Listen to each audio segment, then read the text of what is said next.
Hey, this is Will with BD Managed IT. This will be the follow-up video tutorial once you've submitted a ticket to our help desk to gain remote access to your PC.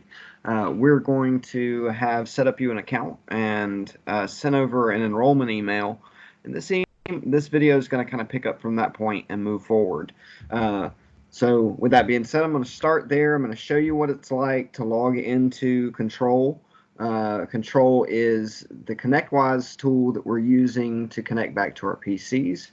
A fun fact is that we use this every day to control your PCs when we're supporting you, and it's a great tool, and we stand behind it. What you're going to do is go to that enrollment email, and I'm just going to go here to my email. I've created myself a test user, so you can kind of see what this process looks like. Now, you won't see my phone and me actually scanning this, but I'm going to click this link here, go over to my app, and scan it in to generate a security token. In the case of you guys, you're going to be using Microsoft Authenticator. So I'm going ahead and scanning this QR code. One thing to note is when you set up the app, if you did not allow permissions to the camera, it may not work. So you want to make sure you add permissions to your camera. So I've got my 6-digit code, and I'm kind of ready to take off from here. Now, we'll have provided you at this point with a username and password, as well as the support URL if you don't remember it from any of the from the documentation or the video. So I'll go ahead and start off. We're going to go to rmm.bdsupport.com, and that's just a quick version of this actual website. So if you note that kicks over, it's okay. I'm going to go down here, and I'm going to sign in as my test user, which is BD Support. My password.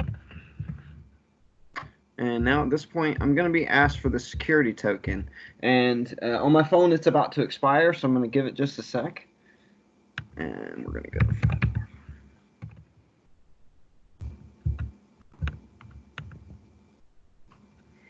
And you should see something similar to this. We will have set you up with access to one computer, or maybe a couple, depending on your scenario. But in my case, for my test user, I've added my workstation here.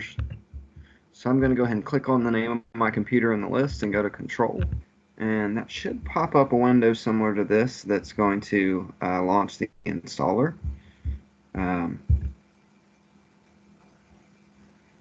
Depending on the browser that you use, that may pop up a little differently the first time that you use it. I'm going to allow it permission to my computer. And once it successfully launches, you should see something similar to this. Now, my computer at the office has 3 monitors, and your setup probably isn't this complex, but I'll show you how we're going to manage having 3 monitors in this case, because I'm using a laptop that only has 1 screen. When I only have 1 screen, I'm going to utilize this view button up here at the top toolbar to effectively manage which monitor I'm looking at any given time. If you notice right now, it's on the setting of all, but I may want to be on my primary monitor, which you'll notice I have Outlook and Teams open on right now. Or maybe on my middle screen to check something that was left open in a browser or something like that. And if you notice, this is exactly how I left it at the office. I have a lot of tabs. I'm a power user, I guess you'd say. But this is exactly how I left my desktop. So you really get that feel like you're there at the office. Now, right now, I have the screen very small, but I can maximize it to let it take over my whole screen. We'll get all that junk out of the way. When I hover back here towards the top, now right now I'm getting my my Teams drop down, so I'm going to go ahead and minimize this again, make it a little bigger. Oh.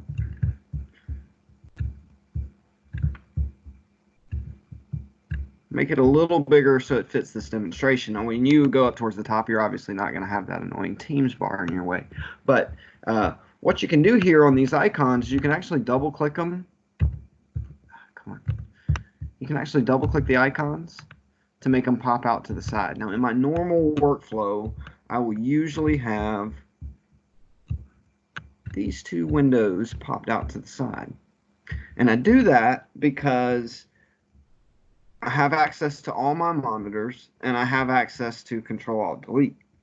Now, in my case, I'm working from one screen, so it's helpful to have this popped out to the side like this when you're only working from one screen. When your local computer that you're working from at home only has one monitor and you're remoting into a computer with multiple monitors, you're going to want to probably work in this way. So like I said, you can double click the headers here to make these pop in and out from the top and side menus to easily manage the monitors.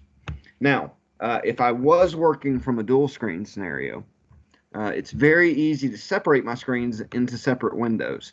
All I have to do here is click this little pop-out icon to pop out this monitor as its own separate window.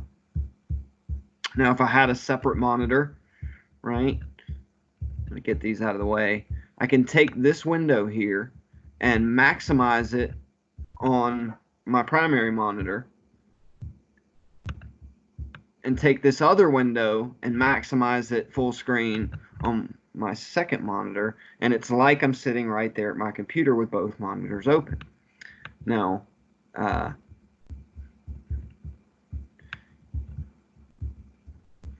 we'll close one of those out to it is easy to get confused as to which computer you're actually working from, so you'll have to play with that as you go. But let's go over a couple more of these features that are up here. Like I say, your view is your primary function. This is going to allow you to control your monitors, how far you're zoomed in. If you change this little guy, it's going to make your screen a little bigger. You can also adjust the quality here if you're on a very slow connection. You can remove color from the image, things like that. This second toolbar here, the little lightning bolt, this guy is very helpful. Control-Alt-Delete doesn't work on a remote computer. If you hit Control-Alt-Delete, you're only going to enable that menu on your PC. So if I hit Send Control-Alt-Delete, I'm actually going to send Control-Alt-Delete to the PC so that I can launch the task manager or change my password.